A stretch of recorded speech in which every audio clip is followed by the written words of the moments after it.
People get ready, there's a train a-comin', don't need no baggage, you just get on board.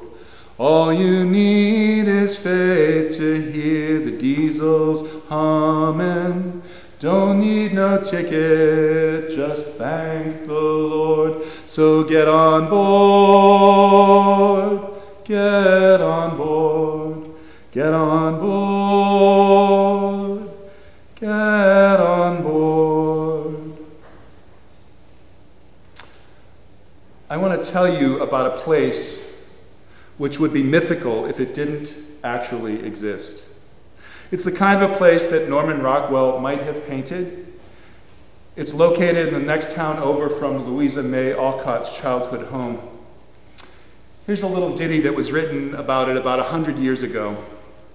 A village that is noted for its woolen twist and twill, 'tis the pride of Massachusetts, and they call it Saxonville.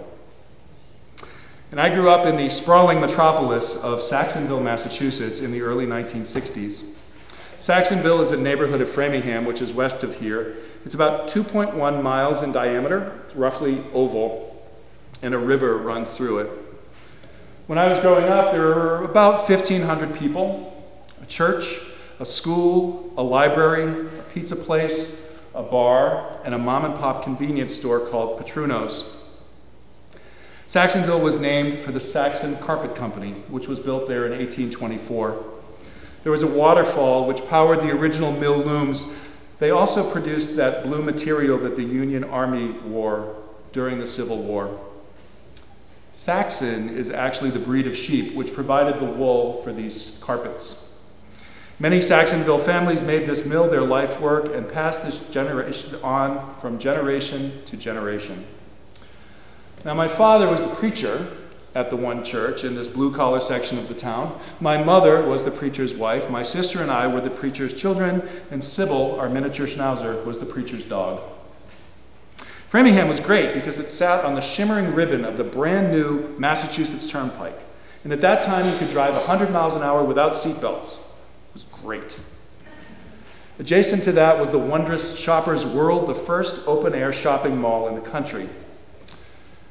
To say it was a white bread world is literally true. We lived in the shadow of the Wonder Bread factory, and we ate Wonder Bread for communion because it helped build strong bodies 12 ways. At school, the lunch lady wore a uniform and a hairnet, and she sold us milk for 4 cents. Oh, I could go on and on about Saxonville. But when I was 10, the Johnstons did an interesting thing. We moved from Saxonville to downtown Boston. My father had taken a job as the vice president of a small women's college, and we moved to a lovely townhouse on Marlborough Street in the Tony Back Bay. I started 5th grade in 1973 at the Prince School in Copley Square. What was once my homeroom is now a Gap Kids store, but back then we were told it was an honor to attend Prince. Arthur Fiedler, the longtime conductor of the Boston Symphony Orchestra, was our most distinguished alum, and we had high hopes and aspirations. I loved this period of my life because I went largely unsupervised as a latchkey child in the middle of the city. I also had friends. My classmates who came in a variety of colors and socioeconomic circumstances and the people I met along the way in my new neighborhood. Who needed imaginary friends? My real friends were Mr. and Mrs. Drunk, or so my sister called them. That was their lifestyle. They lived in our building. Darius worked at the Marlboro Market down the street, where they sold cigarettes for 50 cents a pack, and Lionel, who lived on a park bench next to the Leif Erikson statue on Commonwealth Avenue. It was actually our dog who introduced me to Lionel. One day I was walking her after school, and I felt this pull on the lead. She had jumped onto Lionel's park bench. Lionel pulled out a crumpled bag of pretzels and gave one to her. Now, preacher's kids, I don't know if there are any in the house, but preacher kids are used to being introduced to all kinds of people. They're expected to behave politely and with a modicum of interest, no matter who they're talking to. It's a skill which has served me well through my adult life. I learned that Lionel grew up in Detroit, but the nice folks there, rather than help the homeless, offered them a bus ticket to anywhere in the country if they would just leave. And this is how Peter met Lionel on the banks of the Charles. Now, when I was a child, I spoke like a child, I thought like a child, and I reasoned like a child, and my reasoning went something like this. Lionel, while scruffy, seems happy, so therefore he's happy and scruffy, and if he's happy and scruffy and he has enough pretzels to share with my dog, then all must be right in Lionel's world. And I believe this was how all homeless people were. They inhabited my world, and I saw them through my 10-year-old Saxonville eyes. I didn't know that Lionel sometimes froze at night. I didn't realize that he fed himself by rooting through the dumpster behind the college's dining hall. I didn't understand the consequences of his shoes which were falling off of his feet. I didn't realize that Lionel couldn't get up in the morning and shower because he had no bed to get up from and no shower to go to. But we know, particularly the kids from Pennsylvania who came to learn about the challenge of homelessness, we know that this is not real. We know that in the face of the older bag lady on the streets or the gentleman bench sitter represents only a small fraction of the face of homelessness in the city, and that the average age of a homeless person in Massachusetts is 9. 100 years ago, the Titanic sank. It didn't sink because the lookouts didn't see the iceberg. It sank because of what they couldn't see, this ginormous, jagged base of the iceberg, which was covered with water. It sank because the captain did too little, too late. It sank because the builders couldn't imagine the possibility of an injury which was so cataclysmic that it would sink their unsinkable ship. But today, people are sinking all around us. Those people for whom Christ died, are sinking because we only see the bits that are floating on the surface. The real problems are what dwells below the surface. The rest of the iceberg we can't see. So many homeless families, so few options for real sustainable housing. And yet, helping people like this is the whole premise of being a Commonwealth. One of the very cool things about growing up in eastern Massachusetts, and I suspect if you grew up around Philadelphia, it's the same, at least once a year, throughout middle school and into high school, you were treated to the obligatory school tours of famous Boston landmarks. So one year it might be the battlefield at Lexington and Concord. The next year it might be Plymouth Plantation, the old State House, Old Ironsides, Bunker Hill, Faneuil Hall. And while I'm interested in characters like Paul Revere and John Adams and John Hancock, I feel a certain affinity to one of our earliest politicians, John Winthrop. Winthrop didn't come over on the Mayflower, but came 10 years later on the Arbella. He became the governor of the Commonwealth of Massachusetts, and it's here that we get our first clue about who we were and what we were about. Like Pennsylvania, Massachusetts wasn't founded as a state, but as a commonwealth, holding everything in common. In one of Winthrop's most stirring sermons, called A Model of Christian Charity, he says something beautiful. We must delight in each other, make others' conditions known, rejoice together, mourn together, labor and suffer together, always having before our eyes our commission and community in the work. Our community is members of the same body. Commonwealth, not a state, but a commonwealth. We're supposed to take care of each other. This is an age-old conundrum. Jesus says that the poor are always with us. Isaiah says, share your food with the hungry, give shelter to the homeless, give clothes to those who need them, and do not hide from your relatives if they need help. Matthew reminds us about the least of our brothers and sisters. Old Governor Winthrop says, the rich and mighty should not eat up the poor. If thy brother be in want, and thou canst help him, if thou lovest God, thou must help him. How many times? How many times, in how many centuries, by how many people, in how many ways must we hear this? All of these people believed that there would be laws and conventions that would help the community take care of the poor, the elderly, the sick, and the imprisoned. The idea of a homeless person could not be imagined. I want to caution or remind people that leaving issues up to society, particularly government, hasn't always been the best course of action. The American government has been known to get it wrong, like they did with Native Americans, or Japanese Americans, or African Americans, like they did with the Salem witches and the Bonus Army and the eugenics movement, the McCarthy era, and it goes on today. We once had a president who co-opted the words of our dear Governor Winthrop, calling for a shining city on a hill as part of his campaign rhetoric.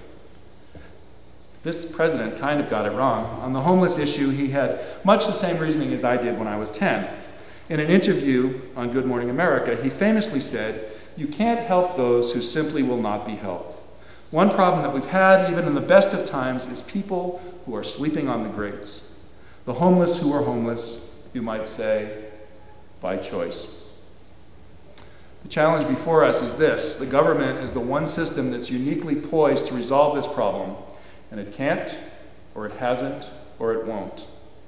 Although I have to say, it's getting better, and I won't continue to dump all over the government here.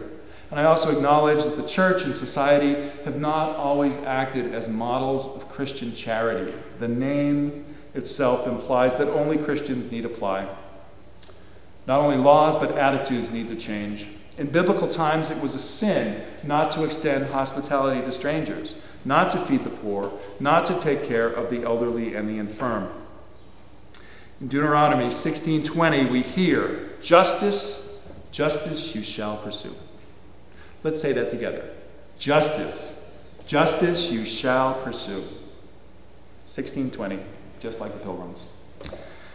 In a recent conversation with June Cooper, who's the executive director of City Mission Society, she said that too often we talk about the homeless as the poster children for a disease or walking advertising men. She says, in God's economy, all people are free and equal and treated with respect. So yes, we need to help, but we need to go into it with our eyes and ears and hearts open and ready to receive and to give.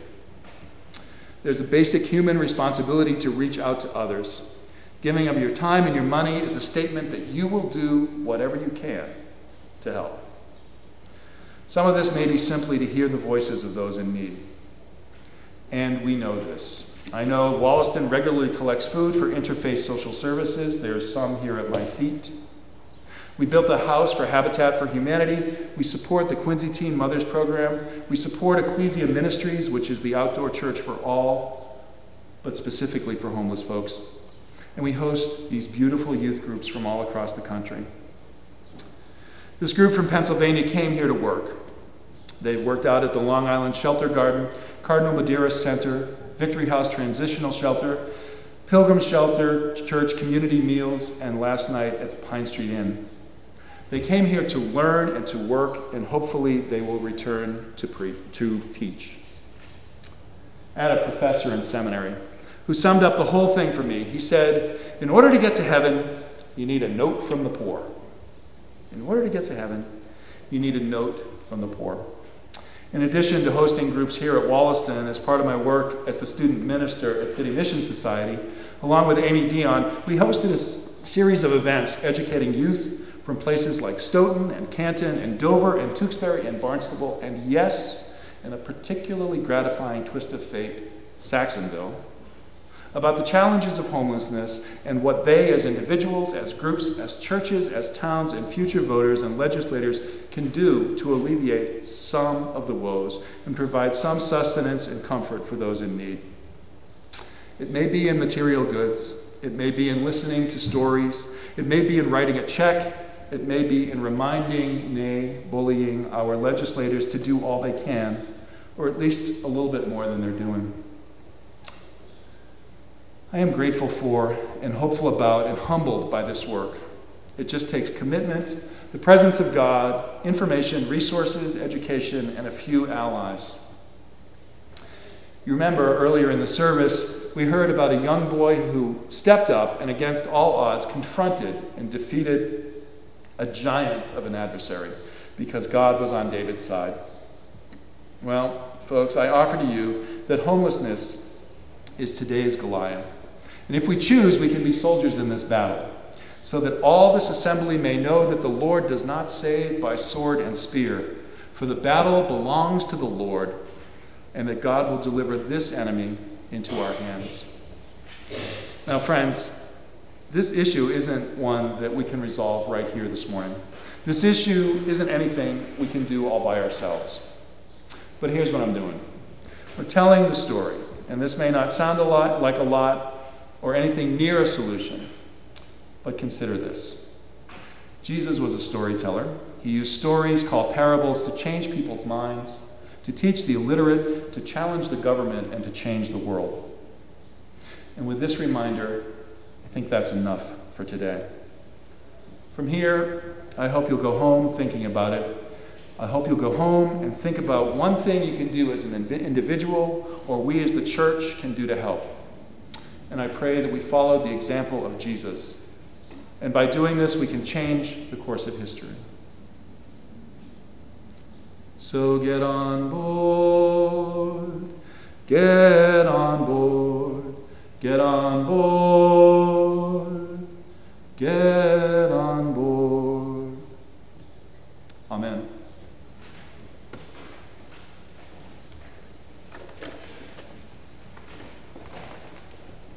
We closed our worship this morning singing the song, Shine, Jesus Shine. I invite you to rise and sing as lights of the world.